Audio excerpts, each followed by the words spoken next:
صحیح بخاری حدیث نمبر 51۔ ہرقل شاہ روم نے ابو سفیان سے کہا، میں نے تم سے پوچھا تھا کہ اس رسول کے ماننے والے بڑھ رہے ہیں یا گھٹ رہے ہیں؟ تو نے جواب میں بتلایا کہ وہ بڑھ رہے ہیں۔ ٹھیک ہے، ایمان کا یہی حال رہتا ہے یہاں تک کہ وہ پورا ہو جائے۔ اور میں نے تجھ سے پوچھا تھا کہ کوئی اس کے دین میں آ کر پھر اس کو برا جان کر پھر جاتا ہے؟ تو نے کہا نہیں۔ اور ایمان کا یہی حال ہے، جب اس کی خوشی دل میں سما جاتی ہے تو پھر اس کو کوئی برا نہیں سمجھ سکتا۔ صحیح بخاری حدیث نمبر 52۔ حضور اکرم صلی اللہ علیہ وسلم فرماتے تھے، حلال کھلا ہوا ہے اور حرام بھی کھلا ہوا ہے، اور ان دونوں کے درمیان بعض چیزیں شبہ کی ہیں جن کو بہت لوگ نہیں جانتے کہ حلال ہیں یا حرام۔ پھر جو کوئی شبہ کی چیزوں سے بھی بچ گیا اس نے اپنے دین اور عزت کو بچا لیا، اور جو کوئی ان شبہ کی چیزوں میں پڑ گیا اس کی مثال اس چرواہے کی ہے جو شاہی محفوظ چراگاہ کے آس پاس اپنے جانوروں کو چرائے۔ وہ قریب ہے کہ کبھی اس چراگاہ کے اندر گھس جائے اور شاہی مجرم قرار پائے۔ سن لو، ہر بادشاہ کی ایک چراگاہ ہوتی ہے، اللہ کی چراگاہ اس کی زمین پر حرام چیزیں ہیں، پس ان سے بچو۔ اور سن لو، بدن میں ایک گوشت کا ٹکڑا ہے، جب وہ درست ہوگا سارا بدن درست ہوگا، اور جہاں بگڑا سارا بدن بگڑ گیا۔ سن لو، وہ ٹکڑا آدمی کا دل ہے۔ صحیح بخاری حدیث نمبر 53۔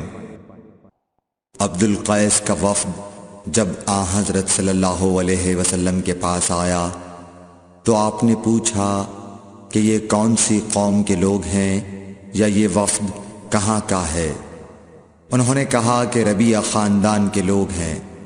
آپ صلی اللہ علیہ وسلم نے فرمایا، مرحبا اس قوم کو یا اس وفد کو، نہ ذلیل ہونے والے نہ شرمندہ ہونے والے، یعنی ان کا آنا بہت خوب ہے۔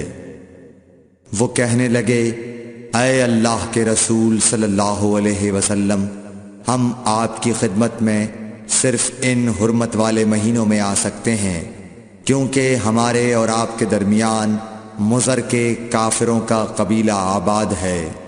پس آپ ہم کو ایک ایسی قطعی بات بتلا دیجئے جس کی خبر ہم اپنے پچھلے لوگوں کو بھی کر دیں جو یہاں نہیں آئے، اور اس پر عمل درآمد کر کے ہم جنت میں داخل ہو جائیں۔ اور انہوں نے آپ سے اپنے برتنوں کے بارے میں بھی پوچھا۔ آپ صلی اللہ علیہ وسلم نے ان کو 4 باتوں کا حکم اور 4 قسم کے برتنوں کو استعمال میں لانے سے منع فرمایا۔ ان کو حکم دیا کہ ایک اکیلے خدا پر ایمان لاؤ۔ پھر آپ صلی اللہ علیہ وسلم نے پوچھا کہ جانتے ہو ایک اکیلے اللہ پر ایمان لانے کا مطلب کیا ہے؟ انہوں نے کہا کہ اللہ اور اس کے رسول ہی کو معلوم ہے۔